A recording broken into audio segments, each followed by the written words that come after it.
just, is he here?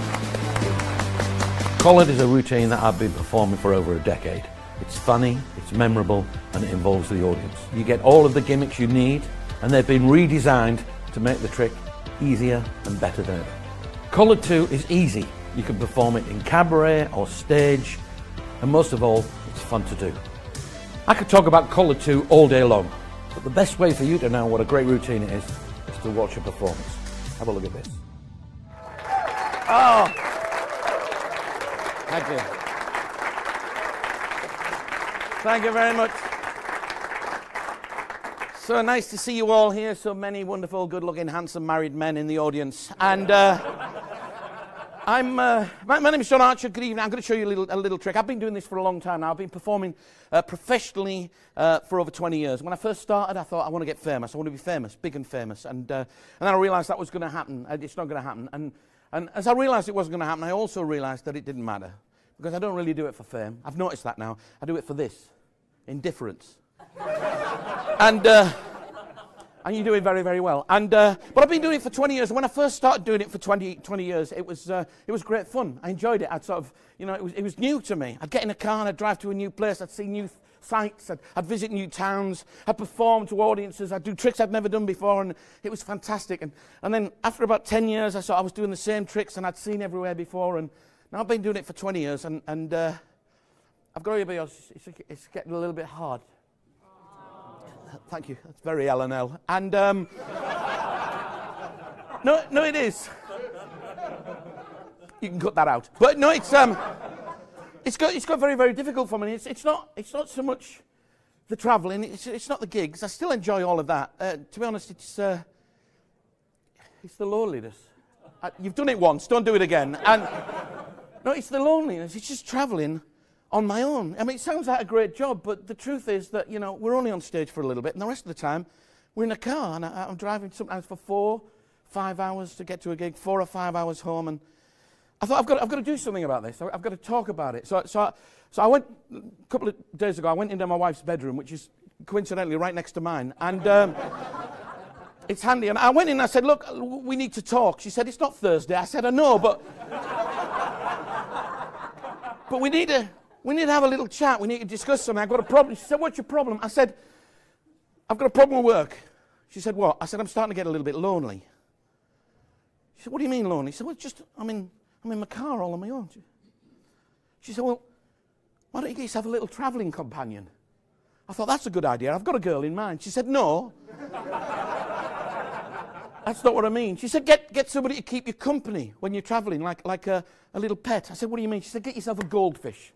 Get yourself a little goldfish, put it in a bowl on the dashboard, and you can chat to it. I said, well, that's a good idea, but every time I go around a corner, there'll be water everywhere.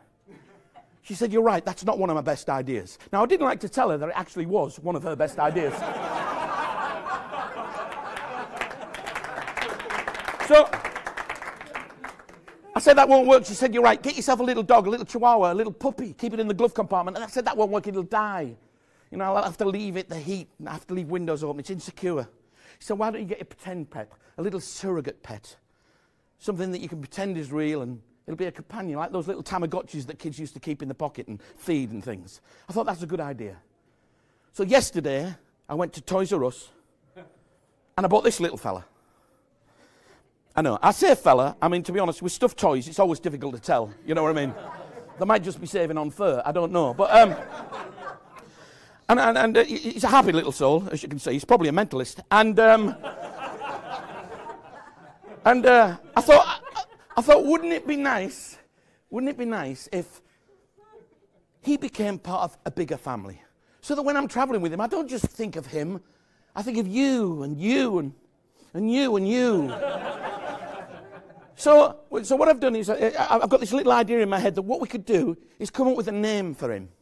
And then, as I'm travelling, I'll think of the name, and I'll think of you, because we'll have all come up with this name together. And when you think of me, you won't just think of me, you'll think of him and the name that we came up with. And in some strange, bizarre, little, out-of-sense world, we'll be family. Can we do that? Can you look like you're interested in doing that? So what I've done, I thought we'd do it properly. I've got some birth certificates here, right? I made them up myself. It's just all pretend. This is just nonsense. You don't have to have reasons for doing every magic trick. And it's from the Virtual Pet Society, you see. And I thought what we'll do is we'll come up with a little name for the dog here, and then we'll get somebody up to name the dog, and we'll have like a proper little ceremony, so it feels right. Now remember it. Do you mind just sort of patronising me with that for a little bit? Is that all right?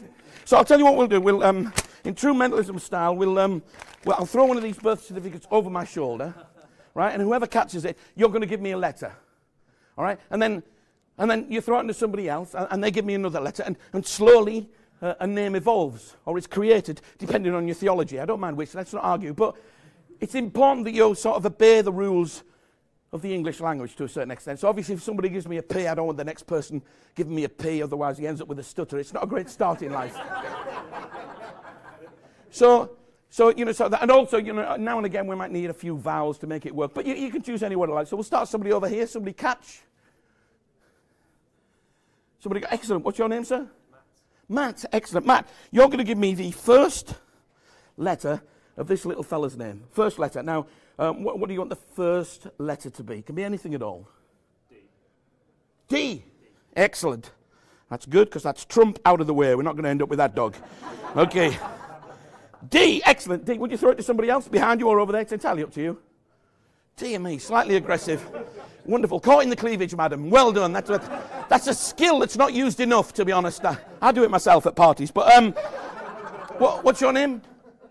Lorna. Wonderful. Lorna, can you give me the second letter? We've got a D. We need a second letter for the little fella's name. What's the second letter going to be?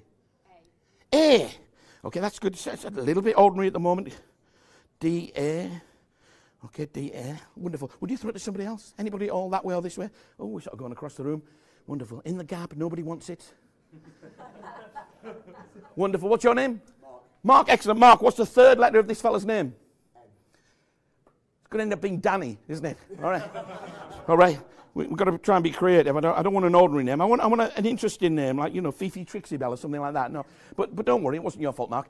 Throw it to somebody else. That way or that way? Excellent. Wonderful. What's your name? Harry. Harry.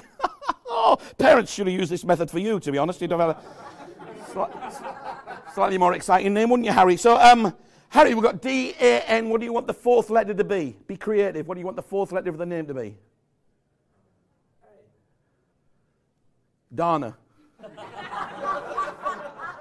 D-A-N. Yeah, right. Thanks, Harry. Very helpful. You wanted to throw somebody else that looks slightly more sensible than you, if you can find somebody? Excellent. Wonderful. That would have been a great catch there, wouldn't it, if you just held on to it. Oh, you're doing that little thing now. You don't know who it is. What's your name? Balash.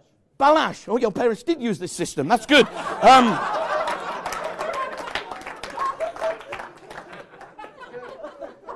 Balash. You sounded like an accident in a little Middle Eastern airport. Balash, what do you want the fifth letter to be of this name? We've got D-A-N-A. What do you want the next? It can be the last letter, in fact. What do you want it to be? L. Danal. Sorry. Danal. That's wonderful. Okay, and so that's good. We've decided on the name of Danal. I think you'll agree that that's quite unique and random.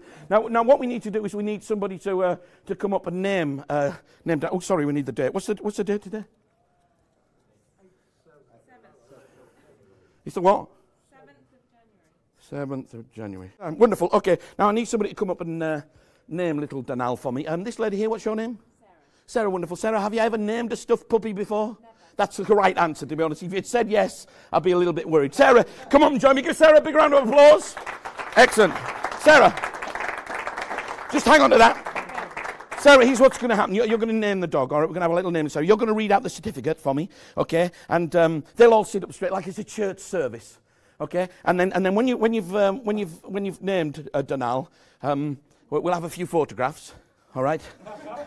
Not everybody, just me and you. And then we're going to go outside, and I've got a little buffet organised, all right? So it's just a memorable little occasion. Do you mind me asking, are you left or right-handed? I'm left-handed. You're left-handed, excellent. Would you do me a favour? Would you just hang on to little Danal under your right arm? That's wonderful. And if you could all sit up straight, please. It's like a religious... I would normally have an organist, but he's at the IBM convention at the moment. So, just... okay, Sarah, just nice and loud. Okay. I state Danelle. No. Name. Yeah, it's your name. I state name. I state... Are you married? Yes. Are you? Wow. Is he here? He's not in this room. No, of course not. Don't blame him. So, it's right. You look lovely, though. You do. So when I state now, I don't want to explain it all, but it's my fault. Okay, so we'll try it again. No, we've got to get on, Sarah. Honestly, because we've got proper magicians doing tricks in a minute. So just in your own time. I state. No, Sarah. Sarah. Sarah. State name. State name. Lovely hair. Just. Maybe I'm too close. I'm putting you off. I'll just. You're a bit flustered. I can understand it. Just. Away you go, Sarah. Sarah. Yes! Oh, there's some big words coming up. This could be difficult. State of sound mind and body hereby Yes. declare that on this date, the 7th of January. Yes, that's it today. Yes, I wrote that. 2017. Yes. This cute stuffed puppy is officially and legally named Danelle. Thank you.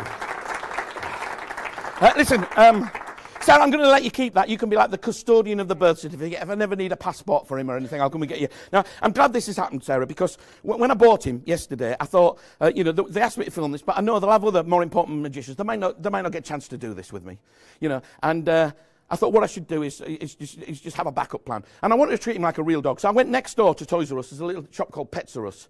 And I bought him I want to treat him like a real dog. So I got him a little bowl for his food, a little bowl for his water, a lead and a collar, because I want to take him for walks, obviously. It'd be a drag, but I'll do it. So, it'd be a drag. And I bought all that stuff. And when you bought a lead and collar, you'll never believe this, Sarah. When you bought a lead and collar, try and look excited. When you bought a lead and collar, you got a free name tag with free engraving. And I thought, what happens if we don't get a chance to do this tonight and he won't have a name? So I just got a random name inscribed upon that collar. Most people are ahead of me now, but you're not, are you? Sarah, would you read in a nice loud voice, what's the name that's inscribed on there? Danelle! Thank you very much. Give Sarah a big round of applause, ladies and gentlemen. Thank you, Sarah. You can have that. Thank you.